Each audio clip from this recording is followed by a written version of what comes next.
What's up, people? Yu-Gi-Oh! Master 88 here. I'm back!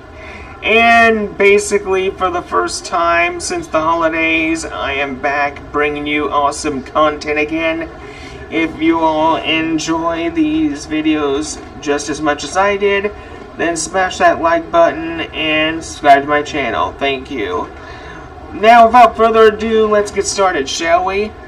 Okay, this is pretty much an overview of my Antergos Openbox setup. Yep, that's right, people. I have migrated to using a window manager for the first time. Took me a little while to get used to how Openbox works, but I understand how it works now, and it's very easy. Out of all the window managers that I've been testing here and there, Openbox seems to be the easiest for me. So I can get used to this really quick.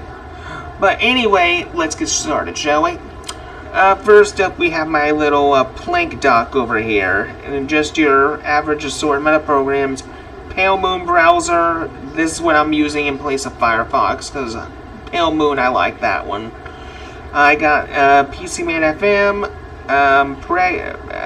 I can't really pronounce this very well. But I can't pronounce this very well. Sorry. This is basically a Prega? Yeah, Prega. It's basically just a music player. So is a Gnome Media Player.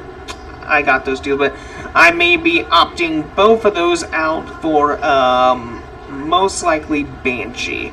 I've been hearing a lot about Banshee. I've been hearing that it's a good program. So I may opt both of these out for Banshee. For a video player, I haven't decided yet. Standard image viewer, LX terminal. Right up here, I got my little clipboard manager here. Wi-Fi sound.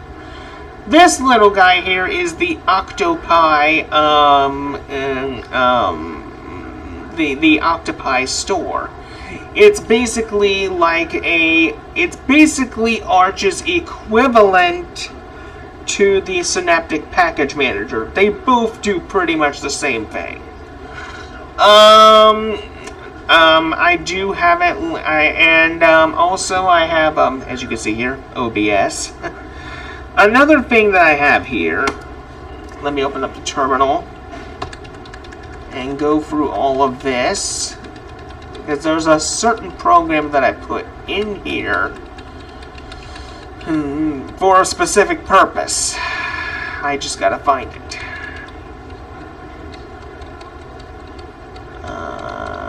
Did I even put it in here? That's what I'm wondering. I don't think I did. Uh-oh, we may have a problem.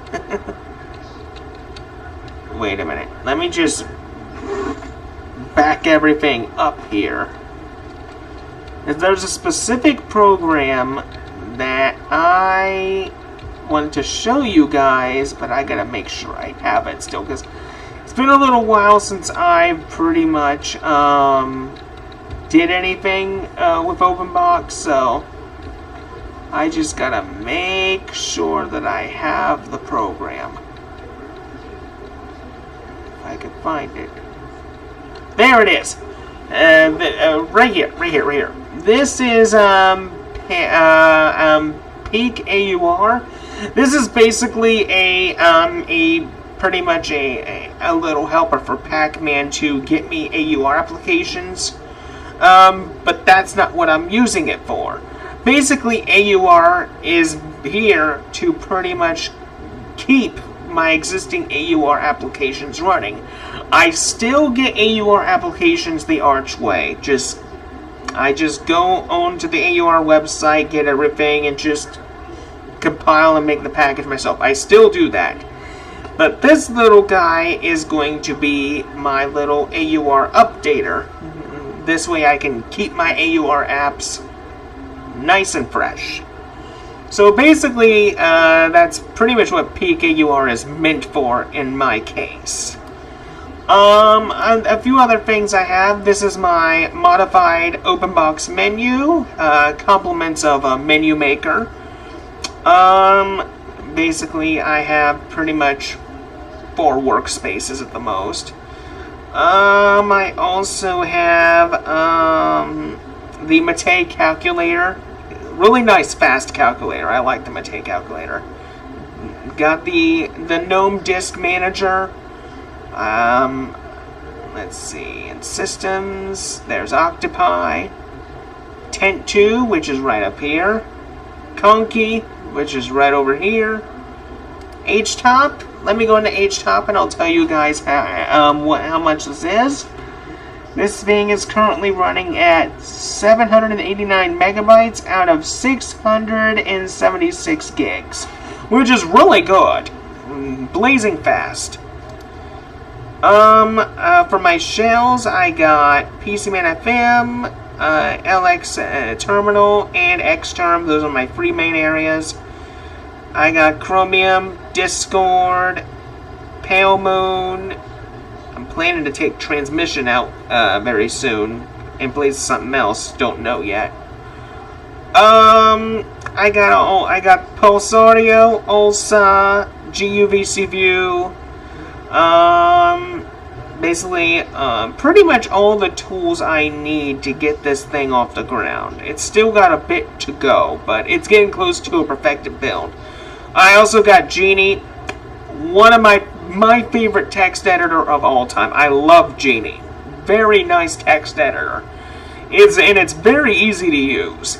Like it. But other than that, people, this is pretty much my Openbox configuration for 2019. The other thing I bet you're wondering is what happened to my Sparky Linux setup. Well, I'll tell you guys a little tiny story before I get off here. Basically what happened is I was initially setting up a Sparky Linux KDE setup for my big comeback. I was still on the same distro, but I wanted to use a different environment since I'm using multimedia. So I thought, you know, KDE wouldn't be bad. So I was testing out KDE Plasma for a good little while.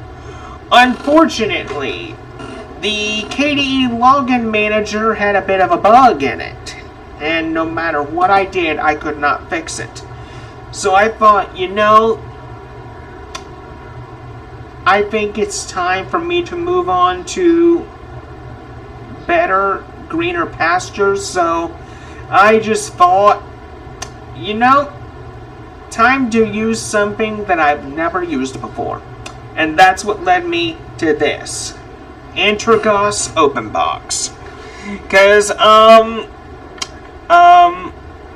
I want to get into the field of using window managers in place of desktop environments, because the thing is using window managers actually suits my style a bit. I tend to perform tasks very quickly, so basically using window managers will help me in efficiently getting myself to have a very productive workflow. So that's why I went with Openbox. It's simple, easy to use, blazing fast. You don't need to hardly configure anything, and the best part is, and I'm not going to do this or else I think OBS will have a heart attack, if I press my main start key plus X, I get pretty much all my power buttons. Shut down, reboot, all that. So that's one of the little nice things that Antergos provides me.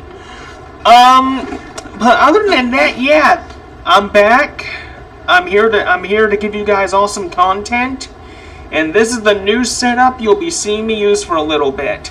Now I have 2 other machines over there. Both of them will eventually have Linux full-time on them. The top tower right there, right in front of my lamp here, it has Windows 10 on it, but eventually, once I get everything ironed out, it will have Linux on it. I don't know what distro it's going to have, but you guys will be the first to know as to what I choose for it. Now that one, now the other one right over there. It's too bad you can't see this. The other computer here is most likely going to have Antergos i3. Because I've been doing a little tinkering here and there with the i3 window manager, and I gotta say, i3 is really simple. And just like Arch, it's not very hard to set up. You just gotta read some documentation and get the hang of it. That's pretty much the beauty of i3. So on that machine over there will be Antergos i3. So basically, that's pretty much what's going on. A little review of my new environment setup and a little tiny bit of what's going on. So anyway, people, I hope you enjoyed this as much as I did, and until next time, this is Yu-Gi-Oh! Master 88 saying see you later.